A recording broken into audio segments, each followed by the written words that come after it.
650. Ang aking gas ay 450. Ito na pang barya. Full tank ako. Walang bata ako. Nagbayad pa ako ng kuwan ng kaya nga, di yung barya-barya. Yung barya-barya.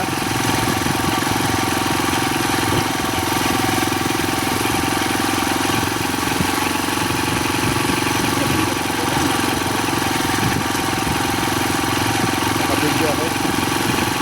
Nakabidyo.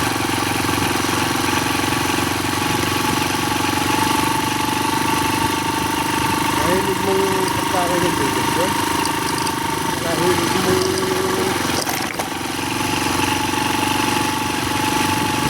hello mga idol. Ganito ang buhay namin sa probinsya. Nakamotor lang kami. Pero mga masal, ililibot ko kayo dito sa aming probinsya.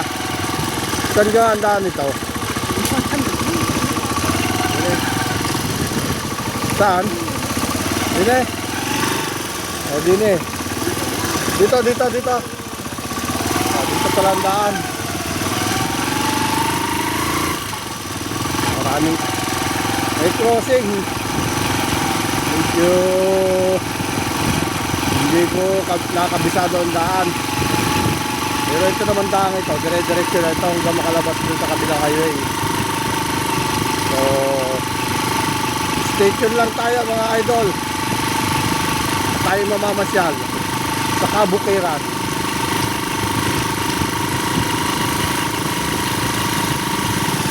Tingnan natin na rin. Oo. Tingnan natin na rin sa ano.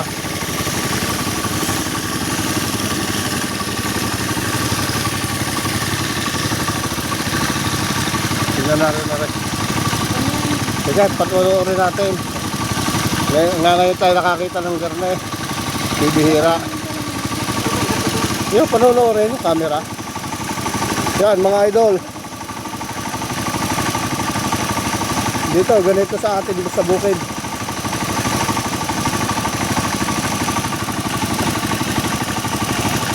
Oh, yun. Lalapit tayo. Titingnan natin. Kaganda tingnan, no?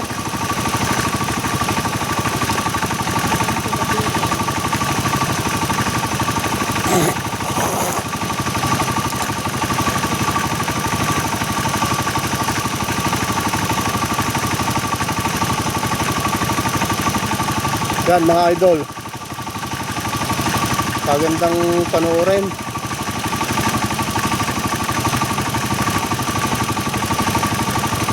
Yung gang lagi ka sa bayan. Maraming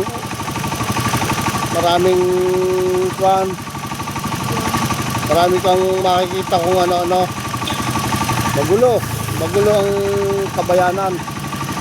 Pero dito sa Kabukiran, maliwalas. Payapa ang panahon. Payapa ang bawat isa. Ang tawag dyan? Traktor ano? Traktor yan mga idol.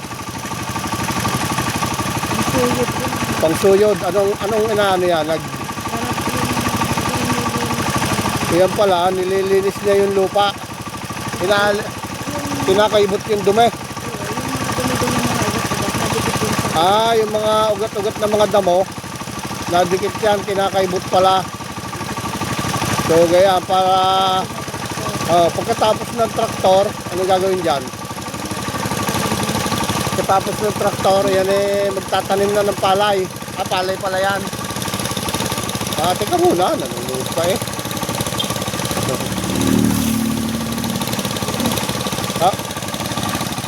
Nanonood lang kami. Masarap panoorin. Yan mga idol, tingnan nyo, kaganda. Yun, pinataw. Ang sarap panoorin.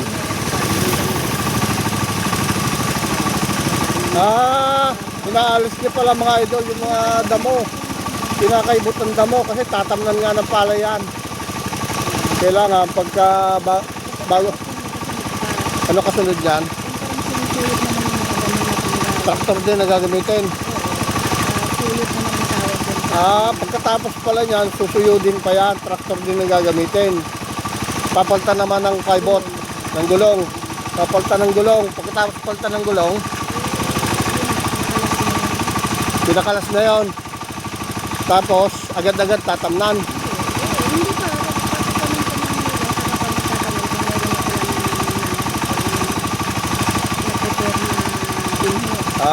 Pagkatapos pala niyan, bago itanim ang palay, magpe-prepare muna sila ng bini. Ibig sabihin, pasusuluyin. Nakasuloy na yon. So, mayan, ganyan mga idol. Lipat tayo sa ibang lugar. Okay, tuloy ang ating pamamasyal, mga idol.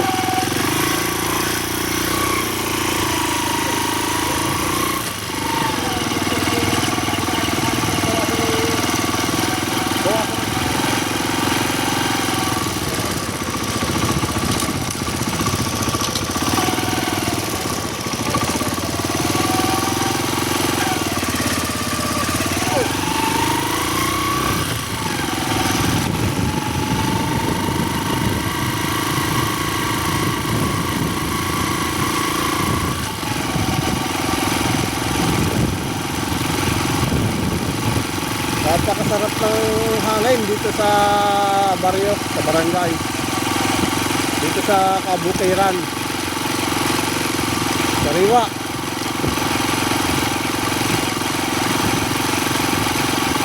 Saka nakaka-relax na isip.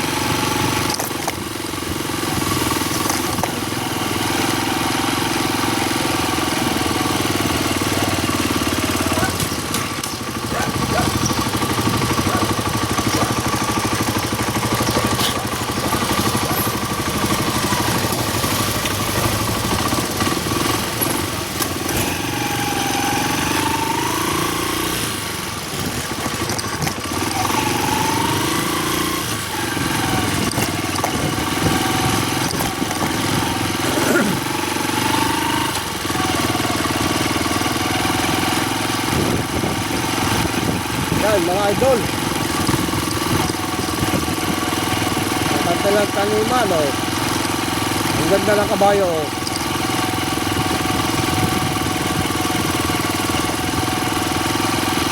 Sarap sa kaya ng kabayo.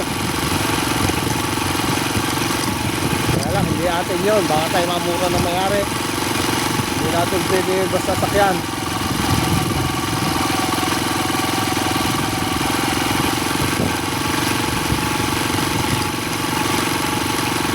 Ay, sariwang hangin, mga idol. Nakaka-relax talaga. Ang ganda ng paligid.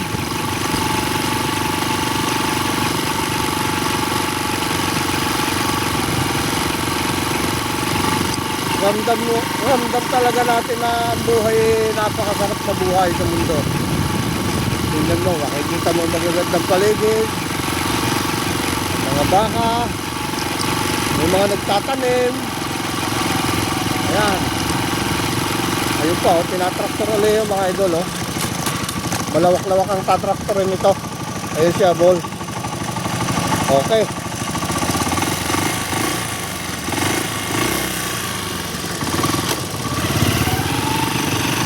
Go ahead ulit tayo, mga idol.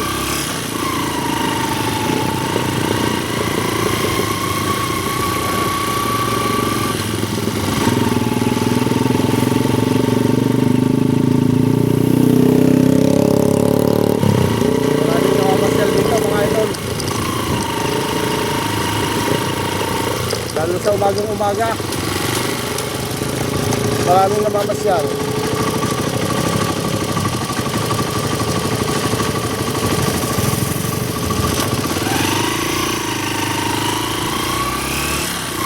Diba, no? Okay, ang ating pamamasyal sa Kabutiran.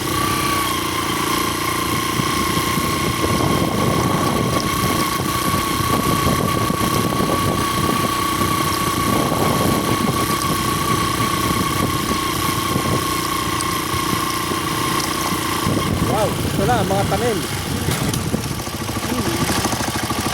Yan ang mga idol, ang mga tanim, oh. Ito, bagong tanim yan.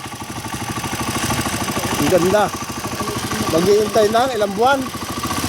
Mag-iintay sila ng 3 buwan, maaani na yan. Ayun, maaani na yan. 3 months. Hindi, ano yan, pababayaan yan na, o didili. Lalagyan pa pala ng abono yan. I-spray yan. Dililisan. Aalagaan. Ano eh, didiligan pa. Nakalubog na sa tubig eh. Oh, may tubig na eh. Hindi na kailangan diligan. So, maalisin mo lang yung mga damo-damo yung natubo. Saka yung mga insekto, lalagyan mo ng spray, insecticide. Yan, kaya mag-alaga ng palay.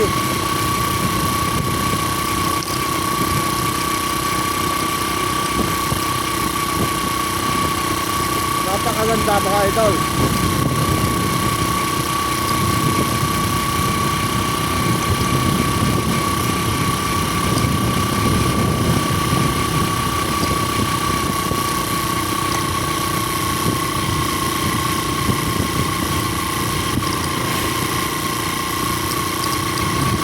Kaya ang lugar, itong bahay na lang ito, nag-iisa sa gitna ng malawak na kalutaan. Wala siyang problema sa buhay.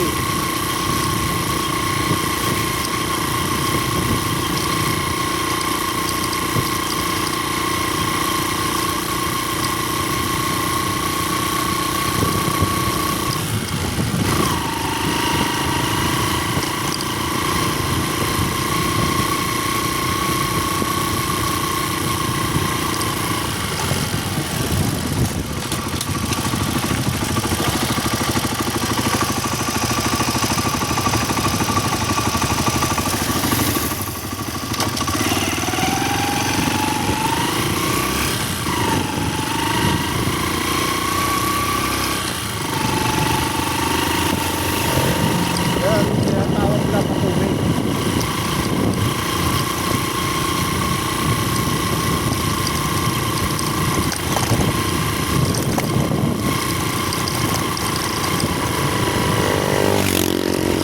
Nung huli punta namin dito mga idol, maraming itik. So ngayon wala na akong makitang itik. Kasi bawal na, papatayin niya yung mga tanim, kaya hindi pwede ang itik dito ngayon.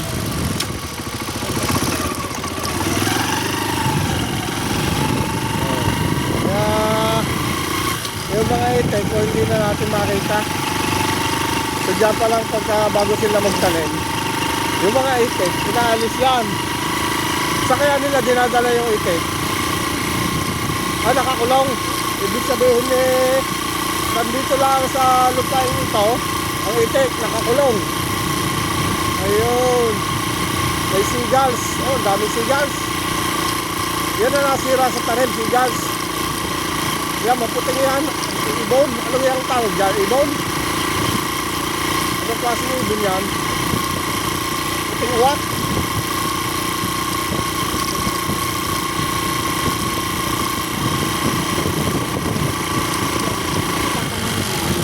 Ayan pala, magtatanim siya. Ganyan pala yan, magtatanim na sila mga idol. Tet, nangingimay ang kamay ko. Yan. Ayun, hinihila pa lang gayon. Yun ang ganyan pinag-studio. Ito na ba yun? Oo. Ayun, nagpupunla muna pala sila bago. Tali yan sa buwan. Oo. Ayun. Dampot na lang yan. Ayun, gayon pala ang proseso ng palay. Kung saan nakatapat, dyan na po.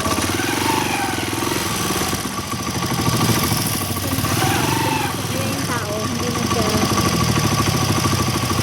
Yung tao, hindi na siya.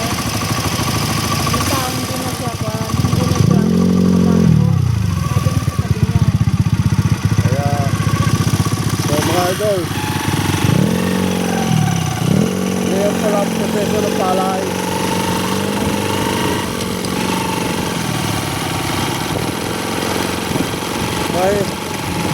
Mahirap na trabaho, mainit.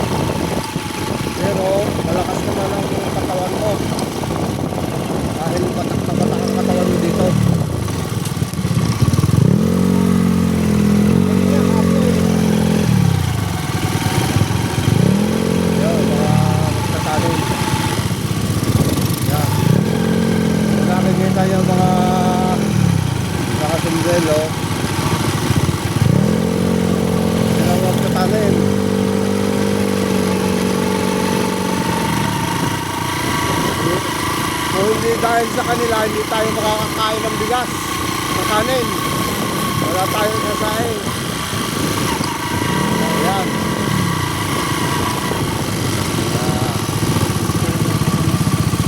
Trailer.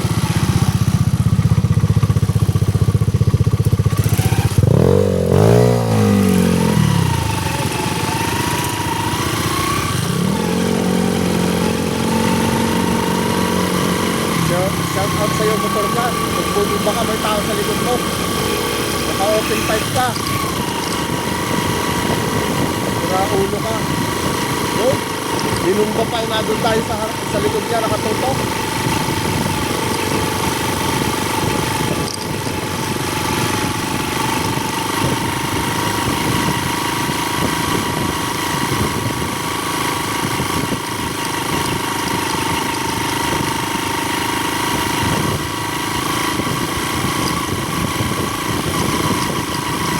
Mga idol, ganyan.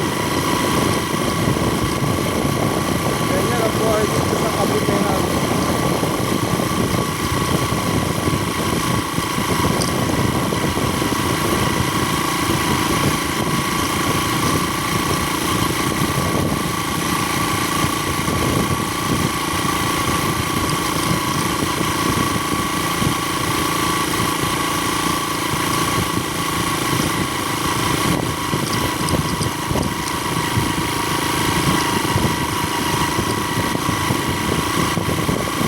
Payapang hangin, payapang lugar, nakakapagpakalma ng kalooban, nakakabawas sa stress sa buhay. Kaya mga idol, subukan yung komersyal dito sa Kabukayran.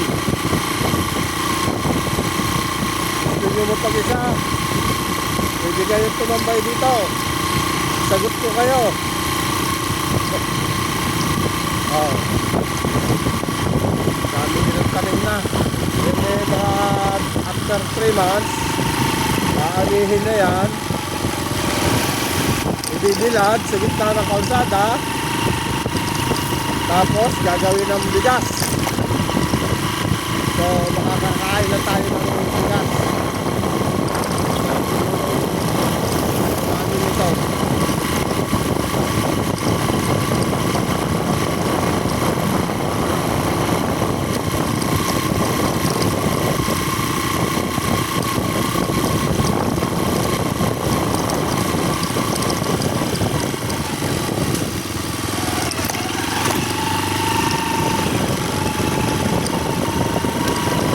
Meron pala dito ng resort. Bukay the resort. Pwede kayong mag-stay dito. Resort pala ito.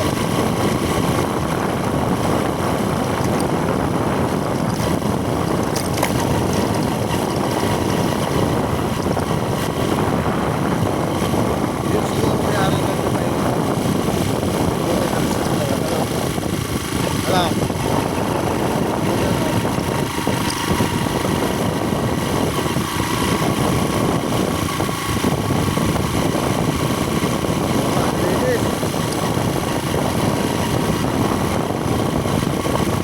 Tama na ako.